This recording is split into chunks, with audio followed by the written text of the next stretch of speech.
नमस्कार, आप देख रहे हैं वीके न्यूज। मैं हूं सुनील राउत और इस वक्त हम मौजूद हैं उत्तर प्रदेश के कई लोकसभा संसदीय क्षेत्रों से होते हुए हम लोग उस हॉट सीट पर पहुंचे हैं जिसकी चर्चा पूरे देश भर में हो रही है।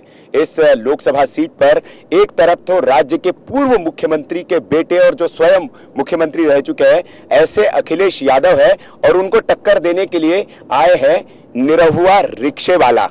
जी हाँ, एक तरफ हेलीकॉप्टर वाले नेता है और दूसरी तरफ रिक्शे वाले निरहुआ जी हमारे साथ है। बहुत बहुत स्वागत है आपका सर। बहुत बहुत धन्यवाद भैया।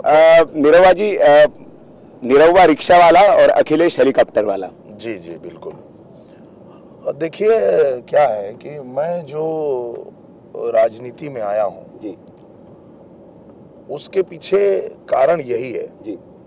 कारण ये है कि मैं तो अपनी फिल्में कर रहा था, आराम से अपना मुंबई में पड़ा हुआ था, और जब मुझे पता चला कि चुनाव में पूरा देश चाहता है, सभी लोग चाहते हैं कि श्री नरेंद्र मोदी जी फिर से प्रधानमंत्री बने, और इस बात को सुन के मुझे भी बड़ा अच्छा लगा कि नरेंद्र मोदी जी ने जिस तरह इस देश के लिए काम किया है, किसानों के लिए काम किया है, गरीबों के लिए काम किया है, इस देश को मजबूत बनाए हैं, तो फिर से प्रधानमंत्री बने, ये मैं भी चाहता था। तो मुझे बड़ी खुशी हुई कि पूरा देश ये चाह रहा है, पूरी दुनिया चाह रही है कि नरेंद्र मोदी जी फिर से प्रधानमंत्री बने। अचानक फिर एक ये खबर आई कि मेरे ही बड़े भाई हैं अखिलेश यादव जी, और वो गठबंधन बना के और वो ये कह रहे हैं कि हम प्रधानमंत्री जी को फिर से नहीं प्रधानमंत्री बनने देंगे। तो मुझे बहुत झटका लगा। मुझे लगा कि ठीक है, मैं भी उनके साथ था, मैं भी उनका कई बार प्रचार भी किया हूँ। नहीं, मैं वही सवाल पूछने वाला था, अखिलेश भैया के लिए आप वोट मांगते थे। वही कह रहा हूँ। तो मुझे ये उनकी जो नीयत थी वो अच्छी नहीं लगी, मुझे बहुत झटका लगा कि ये ठीक नहीं है। तो मैंने सोचा कि ये किस दम पे उनको रोकना चाहते हैं। तो पता चला कि इनका ये है कि हम समाजवादी पार्टी और बहुजन समाज पार्टी का गठबंधन करके और नरेंद्र मोदी जी को रोक देंगे।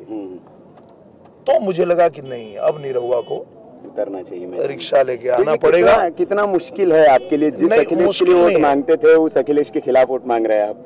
मुझे एकदम मुश्किल नहीं होगा, क्योंकि ये जो जनता है वो भी चाहती है कि नरेंद्र मोदी जी प्रधानमंत्री बने। बस उनके साथ कोई आगे खड़ा होने वाला चाहिए था, और मैं आगे खड़ा हो गया हूँ। और ये सभी लोग इस बात के लिए तैयार हैं कि हम लोग फिर से नरेंद्र मोदी जी को ही प्रधानमंत्री बनाएंगे। तो इसमें सामने कोई भी हो, कुछ फर्क नहीं पड़ता है। लाठी हाथी 786 वर्सेस निरहुआ जी, ये नारा दे रहे हैं। पर वो नारा बहुत अच्छा है। उसमें अब वो ये भी जोड़ लें कि चाहे लाठी हो, चाहे हाथी हो, चाहे 786 हो, चाहे वो आजमगढ़ का कोई भी वर्ग हो, कोई भी जाति हो, कोई भी धर्म हो, हर कोई निरहुआ के साथ है।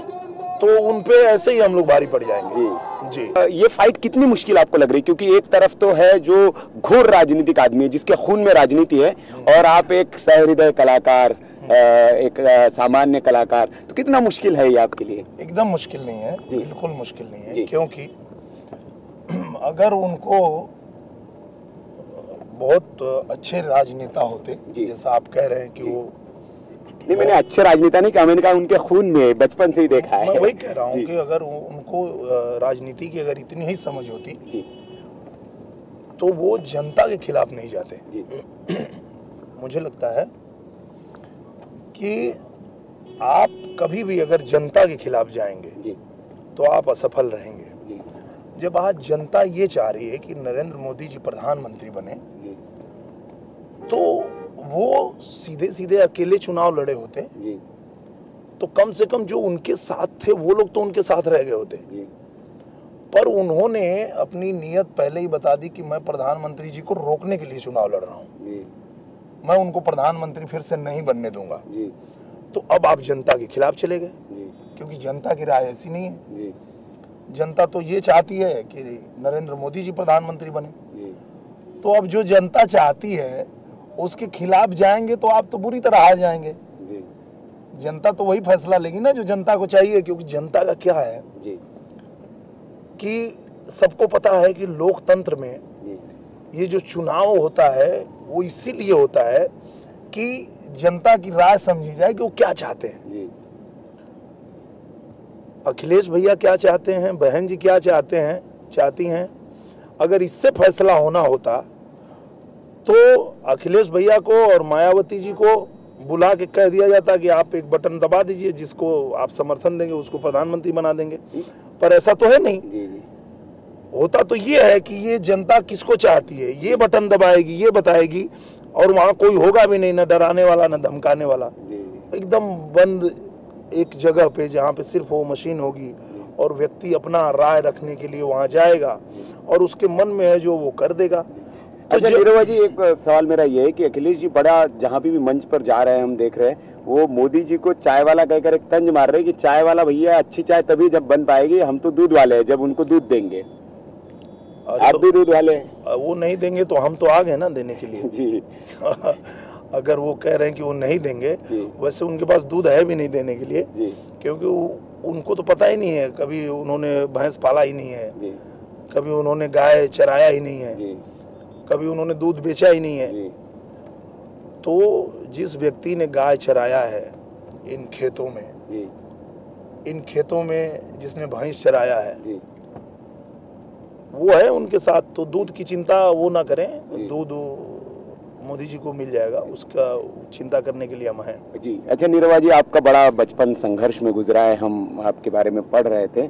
आपके पिताजी कोलकाता में थे, आपको लेके चले गए, आपने फैक्ट्री में काम किया, भैंस भी चराई, भैंस पे बैठकर घंटों आप गाना गाते थे। थोड़ा सा हट के आता हूँ राजनीति से, तो ये फिल्म इंडस्ट्री में हम उस गांव में भी गए थे जिस गांव से आपकी निरहुआ रिक्शा वाले की शूटिंग आपने की, दिन में आप रहे, उस गांव में भी हमने चौपाल लगाई थी। तो कैसे आप ये इंडस्ट्री की ओर कैसे आए? देखिए, मैं ऐसा मानता हूँ कि सब कुछ जो है वो विधि के विधान के हिसाब से होता है। ईश्वर ने सबके लिए तय कर रखा है। हम लोगों को ये भ्रम होता है कि हमने ये किया, हमने वो किया, अब हम ये कर रहे हैं, ऐसा नहीं है। ये जो ईश्वर ने रचा है, आपके लिए जो लिखा है, उसी तरह का माहौल तैयार होता है और आप उस तरह से आगे बढ़ते हैं, जीवन में चले जाते हैं। जब मैं गांव में था बचपन में, जब पिताजी कोलकाता लेके गए, पढ़ाई किया, वहाँ से फिर गांव आया जब वो रिटायर हो गए, तो यहाँ पे मैंने खेती बाड़ी करना शुरू किया, साथ में गाना गाना शुरू किया। ईश्वर ने लिखा था तो मैं गायक बन गया। गायक बनने के बाद मुझे कभी नहीं मालूम था कि मैं एक्टर बन जाऊंगा, पर गायकी के दौरान ही इसी आजमगढ़ में, ये देखिए आजमगढ़ से भी भगवान ने कब से मेरा कनेक्शन लिख के रखा है, इसी आजमगढ़ में मेरा एक टिकट शो कराया गया। अच्छा। और वो पूरा फुल हो गया, हाउसफुल हो गया, लोग टिकट कटा करके और मेरा प्रोग्राम देखने आए। और यहाँ के सिनेमा हॉलों में फिल्में रोक करके और मेरा शो चलना शुरू हो गया। लोग टिकट कटाते थे और मेरा 3 घंटे का शो होता था, फिर दूसरे शो में फिर टिकट लोग लेते थे, फिर आते थे, शो होता था। तो फिल्म वालों को लगा कि जब हमारी फिल्म को ना देख करके वहाँ का कोई ऐसा कलाकार है जिसका शो थिएटर के अंदर चल रहा है, तो उसी को लेके फिल्म बनाया जाए। तो मुझे फिल्म में मौका मिल गया और फिल्म जब मैं किया तो इतना लोगों ने प्यार दिया, लोगों को इतना अच्छा लगा कि बहुत सारी फिल्में की, 100 से ज्यादा फिल्में कर लिया मैंने और लगातार लोगों ने प्यार दिया। अब अचानक राजनीति में कैसे आना हुआ, मैंने तो कभी सोचा भी नहीं था कि मैं राजनीति करूंगा या राजनीति में जाऊंगा, पर ईश्वर ने उसके लिए भी माहौल तैयार कर दिया। हमारे अखिलेश भैया को ऐसी बुद्धि दे दी कि उन्होंने कहा कि हम नरेंद्र मोदी जी को रोकेंगे। और मैं ऐसा व्यक्ति हूं कि मुझे लगता है कि इस देश का भला इसमें है कि नरेंद्र मोदी जी फिर से प्रधानमंत्री बने, और भले मेरा भाई ही उनको अगर रोकना चाहते हैं तो मैं ऐसा होने नहीं दूंगा। और मैं वो फिल्म से फिर सीधा राजनीति में आ गया। जी नीरवा जी, हमने तो देखा बिल्कुल आपकी जो फैन फॉलोइंग बहुत जबरदस्त है। आपको क्या राजनीति में आने से पहले थोड़ा सा भी ये नहीं लगा कि आप एक रिस्क ले रहे? जो फैन फॉलोइंग आपकी ह्यूज फैन फॉलोइंग है, क्योंकि सब राजनीतिक दलों के लोग आपको चाहते हैं, तो ये आपका जो वर्ग है, जो फैन वर्ग है, वो बढ़ जाएगा, आपके खिलाफ हो जाएगा? नहीं, बटेगा नहीं और बढ़ जाएगा। जी। इसलिए बढ़ जाएगा कि पहले मैं एक क्षेत्रीय हीरो था। जी। आज पूरा देश मुझे हीरो समझ रहा है कि इस लड़के ने बिना किसी लालच के, बिना किसी डर के कि मेरा क्या छूट जाएगा, इसने वो फैसला लिया जो देश के हित में था। तो मुझे लगता है कि इससे फैन फॉलोइंग मेरी बढ़ गई है, उससे घटने वाली नहीं है। वो जिन लोगों को लगता है वो भ्रम में है। और पहले ऐसा होता था कि जब मेरी कोई फिल्म आती थी तो उस फिल्म को 1 साल में, 2 साल में उसको करोड़ों लोग देखते थे। मेरे इस डिसीजन के बाद मेरी फिल्म आई निरहुआ हिंदुस्तानी 3, उसको 3 हफ्ते में कितने लोग देख चुके भैया? 4 करोड़ के ऊपर लोग देख लिए। हाँ, अब मतलब राष्ट्रीय स्तर पर आपकी पहचान होगी। और वाकई हम भी समझते हैं, इसीलिए हर कोई जो क्षेत्रीय निरहुआ थे अब वो राष्ट्रीय निरहुआ रिक्शा वाले हो गए और आपको लोग देखना चाहते हैं, सुनना चाहते हैं, आपको लोग सर्च कर रहे हैं। तो हमारे जो वीके न्यूज़ के दर्शक है, मैं उनसे आप क्या कहना चाहेंगे अपनी आवाज़ में, अपनी इसमें क्या उनको सुनाना चाहेंगे? कोई अपना पसंदीदा गीत?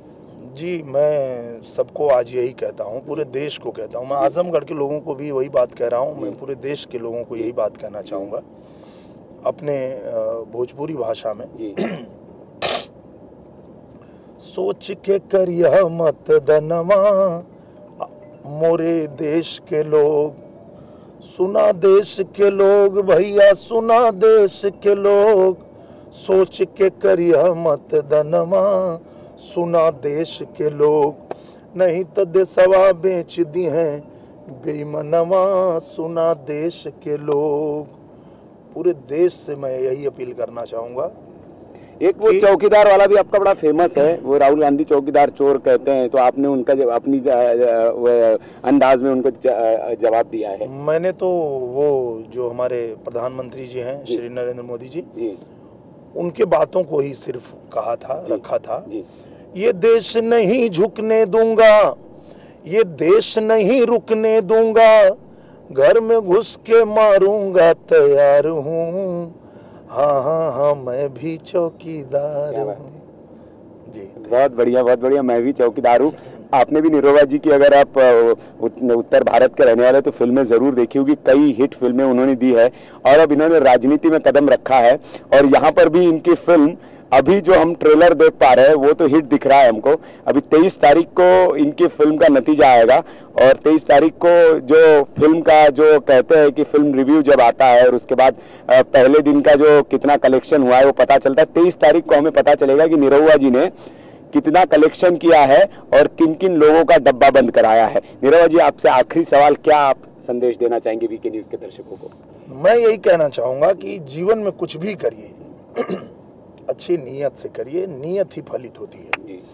आप बुरी नीयत के साथ कुछ भी करेंगे आप फेल हो जाएंगे। अच्छी नीयत के साथ आप कोई भी काम करेंगे आप सफल ही होंगे, आपको कोई नहीं रोक पाएगा। और आज मैं जो कुछ भी कर रहा हूँ, मुझे न कोई डर है न कोई भय है, मुझे ये संतुष्टि है, मुझे अपने आप पे इस बात के लिए गर्व है कि मैं अपने देश के लिए खड़ा हूँ। मैं अपने देश के लिए, जो लोग भी विरोधी हैं, जो लोग देश विरोधी ताकतों को यहाँ लाना चाहते हैं, उनके खिलाफ खड़ा हूँ। तो मुझे कोई भय नहीं है, कोई डर नहीं है कि मेरा क्या छूट जाएगा, लोग मेरी फिल्म नहीं देखेंगे, क्या नहीं करेंगे। मत देखो भाई, मुझे नहीं चाहिए कि आप फिल्म देखो, इसलिए देखो कि मैं जो है किसी एक जाति विशेष का व्यक्ति हूँ, नहीं। मैं ये मानता हूँ कि मैं हिंदुस्तान में पैदा हुआ हूँ, मैं एक हिंदुस्तानी हूँ और सबसे पहले मेरा देश है और जिसमें देश का हित है उसमें सबका हित है और उसी में मेरा भी हित है। अखिलेश भैया के लिए एक संदेश कोई? अखिलेश भैया को तो मैं ये संदेश दूंगा कि अखिलेश भैया जिस तरह से निर्णय ले रहे हैं वो सारे निर्णय उनके गलत हैं।